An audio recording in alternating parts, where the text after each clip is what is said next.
So I'm laying in bed. I'm bored as shit.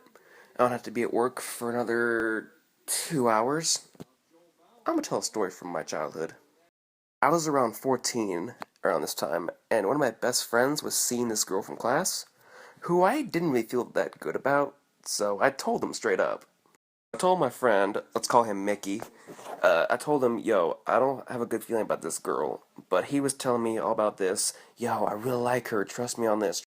Mickey, Mickey was white as hell. He kind of like Conor McGregor if he had a heroin problem. Girl in question, uh, let's call her Gina. Her name started with a G.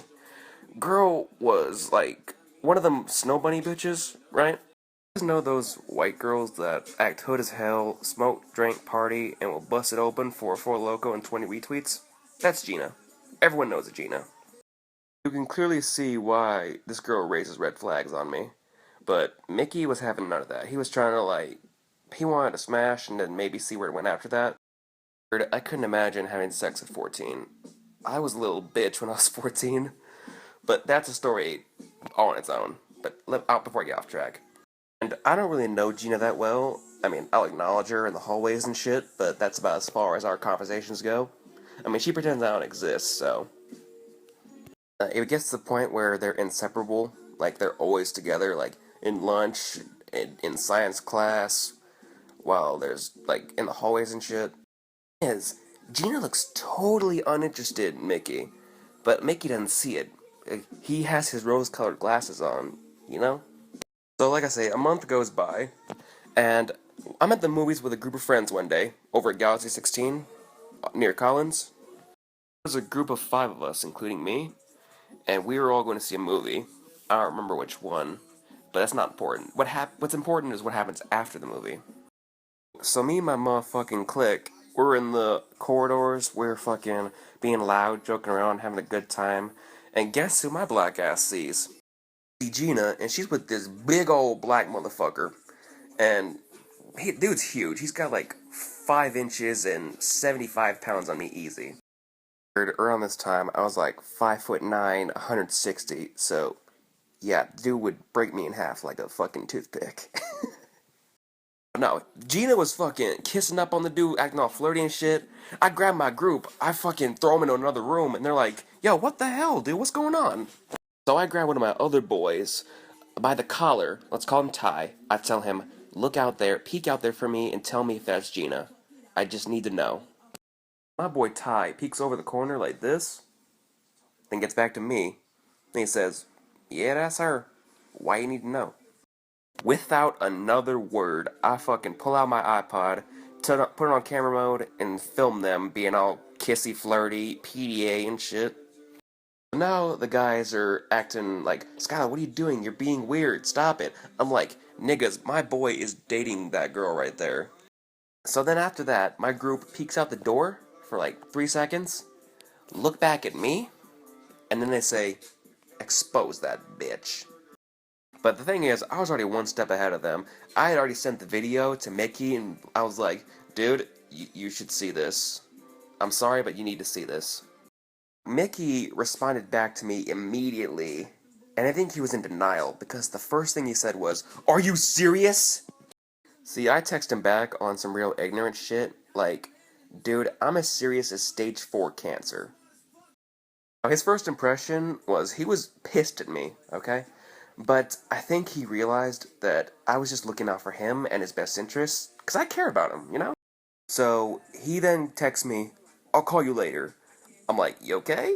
He's like, I'll call you later. I'm just like, okay. Now, Gina and big old black human King Kong were in the front lobby, right? Thankfully, the theater we were at has back entrances. I then asked Ty, is your mom here? He's like, yeah. So then I tell the group, on the count of 3 we run. They're like, huh? I'm like, niggas will run on 3.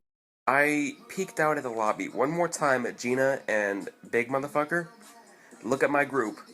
I yell, 3! And then we all sprinted for the back. There's one big flaw in my plan, though. Gina and Big Black Guy were in the room closest to us, and it's kind of a miracle they didn't see us before. I guess we were making a bunch of noise as we were running, because the big black dude was saying in his big deep voice, "Yo, what the fuck?"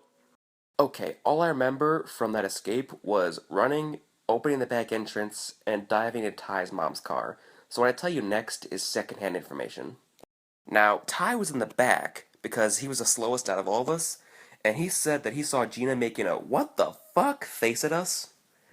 But no, I ran like the big old black dude was right behind me, ready to take my head and twist it off like a cap on a bottle. Like, I was scared. Now, I pushed a white mom out of the way. I flung the door open. I yelled at the guys, "Go, go, go!" They burst through the door, and I burst through after. Now, the white mom is angry. She's like, "What do you think you're doing?" I'm like, "Move, bitch! Every minute might be my last!"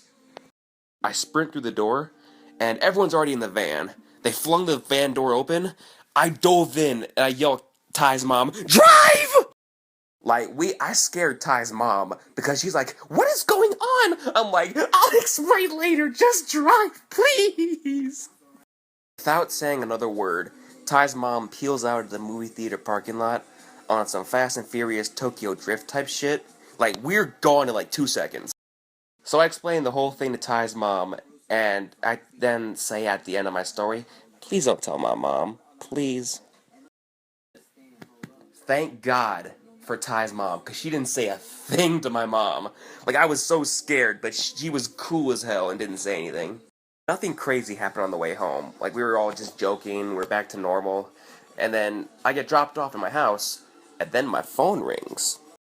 It was Mickey, just like I thought it'd be. Like, I answered it, and we're both silent for like a full minute. Finally, he says, "I can't believe this." I'm like, "I know, bro. What are you gonna do?" He pauses. 10 more seconds fly by, and then he says, "You'll see on Monday." I'm like, "What does that mean?" He hangs up. I'm fucking paranoid that whole weekend. I'm just thinking, man, my boy Mickey gonna shoot up the school on Monday. I'm too young to die. Monday comes, and lunchtime rolls around. Now keep in mind, I hadn't seen Mickey that entire day. But then I see them both together. I then see Mickey pull out his phone and show Gina the video, and her face was like, 'cause she knew. He put his phone away after showing the video, got up, walked out of the lunchroom. I then catch him after school like, "Everything okay?" He tells me, "Yeah, she and I are done. Thank you so much for having my back. I appreciate you. I owe you one," like all this shit. And I'm like, I know. Before I saw Mickey, like, I saw Gina, I walked by Gina, and she gave me a look. Because she knew I had something to do with it, and I just look at her like... That rumor spread after that, and Gina transferred out within 2 weeks. Karma's a bitch, fam. So, you might be wondering what's the lesson in all this? It's this. Even a blind squirrel busts a nut every once in a while. Okay, my story's done. If for those of you who are still with me after that roller coaster, you're the real MVP, and I love you so much.